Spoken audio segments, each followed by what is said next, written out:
Theksi më i veçantë në eksporte, një farë lloj strategjie konkrete me implementim të shpejtë, dinamik procesit të reformave ekonomike, kontrata punës për shembull janë ndër këto, një farë dialogu me të drejtë për drejtë me bizneset, me ndërmarrësinë, edhe me gjetë një mënyrë, një strategji dinamike që do t'i ndihmonte disa ndërmarrës që kanë potencial për ta ndihmuar Kosovën të eksportojmë.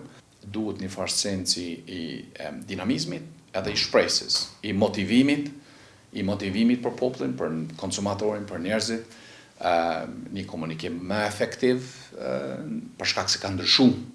Nuk është si 4 vitet e kaluara, ka ndryshuar shumë çka jashtë peizazhit kosovar.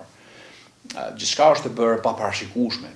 Çdo ditë e themi atë, çdo ditë po e ndjejmë atë, por si qeveri e si diskurs politik, besoj se duhet gjenë mënyra, metoda dhe strategji që ta adresohen problemet dhe çështjet, sfidat e qytetarëve. Remitancat, gati 1.2-3 miliard çdo vit vinë në këtë vend. Po, ka pas kritika se shumë paraja është duke u fut në hipotekë, është duke u fut në prona, në ashtu ka shumë banesa që janë të papanueshme. Duhet rregullohet edhe kjo çështje.